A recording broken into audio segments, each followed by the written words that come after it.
अर्जुन ने भी तो निराकार के दर्शन किए, साकार के तो पहले ही कर रहा था। आकृति भगवान कृष्ण की 32 वर्ष का संबंध था, आकार के साकार के वो तो पहले ही कर रहा था। तो इसका मतलब निराकार के दर्शन किए। और आज जब यहां इस मंच से कहा जाता है कि निराकार के दर्शन, और कह दिया जाता है, कहने वाले कह देते हैं कि जो आकार है ही निराकार और उसके दर्शन हुए हैं, ये बच्चा भी कह रहा है, बहन भी कह रही हैं। इसका मतलब तो यही हुआ कि हम अर्जुन की भी उस बात को झुटला रहे हैं जो ये कह रहा है कि मैंने दर्शन किए। निराकार के ही तो किए उसने दर्शन। कबीर जी ने किसके दर्शन किए? रामानंद जी से जो दृष्टि मिली, जो निगाह मिली, वो आकार या साकार की नहीं, वो उसने भी दर्शन निराकार के किए। कि उम्र के चढ़ाव का उतार देखते रहे, कारवां गुजर गया गुबार देखते रहे। तो दास यही अरदास करता है कि उम्रें बढ़ती चली जाए जितनी मर्जी, लेकिन उम्र का उतार ना हो, कारवां गुजर जाए और गुबार देखते रहें, ऐसी अवस्था ना आ पाए। ये कारवां चलता ही चला जाए, ये साथ संगत रूपी कारवां हमेशा आगे से आगे बढ़ता चला जाए, सारे संसार का कल्याण करता जाए। ये कारवां बना भी इसी तरह से है।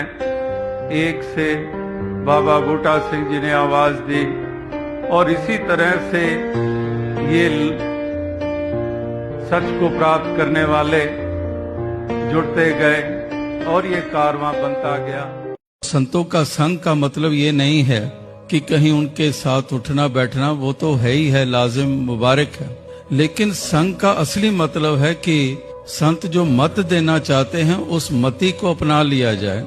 जो वो दिशा निर्देश दे रहे हैं वो एक कान से सुनकर दूसरे से निकालने की बात नहीं है, उसको मन भीतर उतारने की बात है, उसी से बात बनती है। संग की बात, अगर कपड़ा भी है, साबुन भी है, लेकिन कपड़ा अपनी जगह पड़ा रहे, साबुन अपनी जगह पड़ा रहे, तो चाहे 1 इंच दूर क्यों ना पड़ा हुआ हो साबुन, लेकिन अगर वस्त्र से छुएगा ही नहीं तो मैले का मैला रहेगा। इसी प्रकार से ये निर्मल जल परमात्मा ये मौजूद है, संतों की शिक्षाएं भी मौजूद हैं, लेकिन अगर इंसान का मन नहीं इसके साथ जुड़ता तो ये मलिनता कभी दूर होने वाली नहीं है। तो इसीलिए इसी के साथ महापुरुष कहते हैं कि ये नाता जोड़े रखें। एक परमात्मा है और परमात्मा ने ये सब कुछ जो बनाया, हम इसको नेचर कह रहे हैं, इसको प्लैनेटरी सिस्टम कह रहे हैं, इसको हम अलग अलग नामों से संबोधित कर रहे हैं।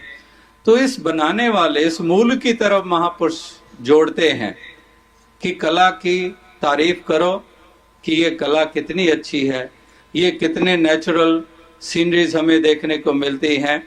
ये सब कुछ पहाड़ हैं, सागर हैं, रेगिस्तानी इलाके हैं, रेत है, इस प्रकार से नदियां हैं, ये झरने हैं, ये पेड़ पौधे हैं, ये फूल पत्ते हैं, ये सब कुछ ये जो बना हुआ है तो हम इसकी सराहना करते हैं। लेकिन साथ ही साथ जो रचनहार है, जो रचयिता है, इसकी अनदेखी ना हो और इसकी तरफ इंसान ने अग्रसर होना है। तो महापुरुषों की यही प्रेरणा है। जहां पर नए वर्ष का आगमन होता है वहां पर राजमाता जी के जन्म दिन के रूप में भी इस दिन को अहमियत मिलती है। तो रात को ही महापुरुष जिक्र कर रहे थे कि 31 दिसंबर को शहंशाह बाबा अवतार सिंह जी का जन्मदिन होता है और 1 तारीख को राजमाता जी का। तो दास यही ख्याल कर रहा था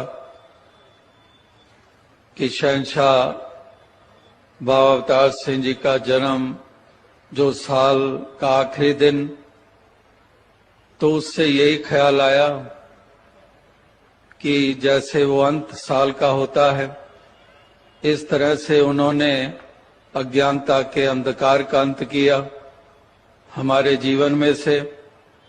और 1 तारीख जब नए साल की आरंभ होती है, राजमाता जी का जन्मदिन, तब समझो कि हमारी भक्ति का आरंभ होता है। क्योंकि राजमाता जी ने सारी उम्र ही इसी भक्ति भाव से इस जीवन को बिताया है और लाखों लाखों के लिए प्रेरणा का कारण बने हैं, जहां पर सभी आशीर्वादें भी इनसे प्राप्त करते आ रहे हैं। तो इस रूप में भी सभी तरफ हर दुनिया के हर कोने में रहने वाले भक्तजन इस दिवस को इस तरह से खुशियों से मनाते आ रहे हैं।